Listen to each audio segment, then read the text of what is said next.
Okay, untuk tajuk 3.8 ni, dia tentang perkembangan gerakan nasionalisme tempatan dan pendudukan Jepun. Cuba tengok tajuk, kena faham tajuk dia dulu.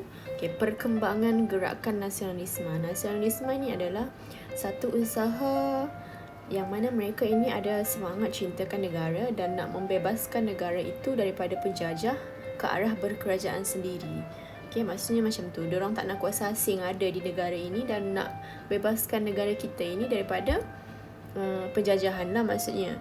Jadi perkembangan nasionalisme yang dicerita untuk tajuk 3.8 ini adalah masa sebelum Perang Dunia Kedua, di mana masa itu Jepun menguasai tanah Melayu. So macam mana perkembangan dia?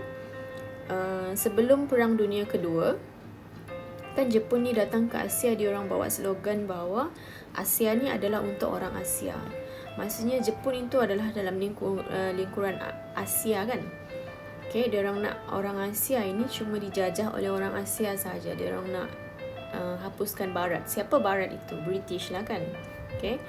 Jadi masa itu kan sebelum ni kita belajar orang Jepun ni kalau orang sokong dia akan buat baik dengan orang itu. Jadi masa itu dia dengan orang Melayu ini dia layan baik. Berbanding orang Cina, orang India pun adalah dia layan baik juga. Jadi maksudnya di sini perkembangan semangat anti penjajah, maksudnya masa itu orang Melayu masa itu dia ada dua kategori pula. Orang yang macam mana kita nak cakap, membebaskan, dia nak berjuang untuk membebaskan tanah Melayu daripada British melalui golongan yang berpendidikan, dengan satu lagi golongan nasionalis. Nasionalis ni kita panggil sebagai golongan yang agresif sikit dia orang punya tindakan. Kita nampak macam jahat tapi sebenarnya niat mereka tu nak bebaskan tanah air. Macam tu. Jadi mereka ini bekerjasama dengan Jepun sebab Jepun bagi harapan kan kita nak bebas daripada Barat dan dijajah ataupun dimerdekakan, and then biar kita sendiri yang memerintah negara kita maksudnya. Jadi masa itu KKM dia sudah bekerjasama dengan Jepun dan dia berharap Jepun yang menjajah masa itu akan beri kemerdekaan kepada negara kita lah, tanah Melayu. Jadi mereka pun bersekutu dengan Jepun untuk menentang British. Ini yang kita panggil semangat anti penjajah. Dia ingat Jepun tu menyelamatkan mereka lah masa tu. Jadi perjuangan menuntut kemerdekaan di kalangan orang Melayu. Lagi berkuat harapan mereka ini macam mana kita cakap berharap Jepun itu akan bagi kita kemerdekaan apabila ada ahli-ahli KM, iaitu Kesatuan Melayu Muda yang dipenjarakan oleh British dibebaskan oleh Jepun. Jadi ini taktik Jepun sebenarnya. Dia nak sokongan daripada rakyat tempatan itu. Tapi Jun 1942, masa itu baru beberapa bulan Jepun itu memerintah tanah Melayu, dia sudah bubarkan KMM ini. Kenapa? Sebab KM ni dia minta kemerdekaan daripada Jepun. Sebenarnya Jepun datang ke Asia masa tu, dia nak menjajah kan, dia nak ambil sumber kita masa tu. Tapi KM dia perasan bahawa Jepun ini nak menjajah, jadi dia minta kemerdekaan Jepun. Jepun pun bubarkan KMM. Masa tu dia ada satu gerakan yang kita panggil ni Gyugan dan juga Gyutai. Maksudnya ini adalah organisasi ketenteraan yang ditubuhkan oleh tentera Jepun. Mereka ini ada gerakan bawah tanah yang menentang Jepun sebenarnya. Walaupun mereka ini bekerja dengan Jepun, mereka ini semuanya menentang Jepun itu. Cuma nak cakap mereka ni adalah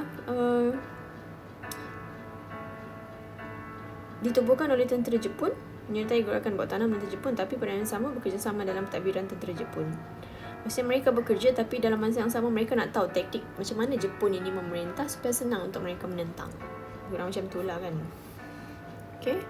So 1945 ini adalah ambang-ambang di mana Jepun mengalami kekalahan. So dia orang cuba untuk ambil hati golongan-golongan nasionalis Melayu ini dengan menjanjikan kemerdekaan tadi itulah. Tapi rancangan mereka itu gagal sebab Jepun sudah menyerahkanlah pada 15 Ogos 1945. Kalau tak, nanti mereka nak gabung dengan Indonesia. Kita ini akan jadi Indonesia Raya masa tu. Untuk merdeka bersama di bawah Jepun lah. Okay, tapi tak sempat sebab Jepun dah menyerahkan lah 1945. Okay, politik di Sabah dan Sarawak dia macam ni. Kalau di Sarawak ni, masa sebelum Jepun dia dijajah oleh keluarga Brooke kan. Kalau di Sabah tu di SBUB. Sebenarnya kesedaran politik di Sabah dan Sarawak ini tidak begitu menonjol masa zaman British. Kenapa? Sebab kalau kita tengok di Sarawak, tak banyak parti-parti yang ditubuhkan masa zaman British. Kalau di Sabah lagi lah, mereka selesa dengan pentadbiran British sebenarnya. Jadi untuk apa mereka menentang British? Itu kesedaran mereka masa itulah. Okay, jadi masa zaman Jepun, semua parti politik ini ditaja oleh tentera Jepun. Maksudnya mungkin mereka ni nak ambil hati penduduk tempatan. Sampai kan ada Persatuan Cina, dia gabung menjadi Kakao Kai. Okay. Persatuan Cina Seberang Laut Anjuran Jepun. Ini yang tidak menentang Jepun lah. Okay. Okay, kemudian ada juga orang Melayu. Inilah khususnya orang Melayu yang menyokong dan orang Iban. Mereka ni dibagi kuasa yang tinggi dalam pentadbiran. Sebab masa tu Jepun kurang pegawai yang berkemahiran. So diambillah penduduk tempatan untuk mentadbir, untuk jadi pegawai dalam pentadbiran mereka. Okay, kemudian atas sebab inilah mereka ada kesedaran. Mereka kata okay, orang Asia pun sebenarnya masa zaman British mereka tak ada peluang. Tapi bila zaman Jepun, mereka ni dibagi peluang untuk mentadbir kerajaan. So bagi mereka, mereka rasa mereka pun boleh mentadbir kerajaan mereka sendiri. Okay. So tengok di Sabah, macam mana Jepun ini datang, dia orang bangkitkan kesedaran. Okay, di Sabah sebenarnya mereka rasa okay, kita kena bangun ni sedar. Bila Jepun datang, kita kena sedar. Kita tak boleh selamanya berada di bawah British macam tu. Jadi mereka ini ada sudah kesedaran berpolitik di kalangan masyarakat setempat. Okay. Buktinya kita tengok PKML ditubuhkan. And then di Pantai Timur pula kita ada PKM, Parti Kebangsaan Melayu Tawau. Okay. Tak tahu pula apa, dia tak bagi tahu pula fungsi dia kan.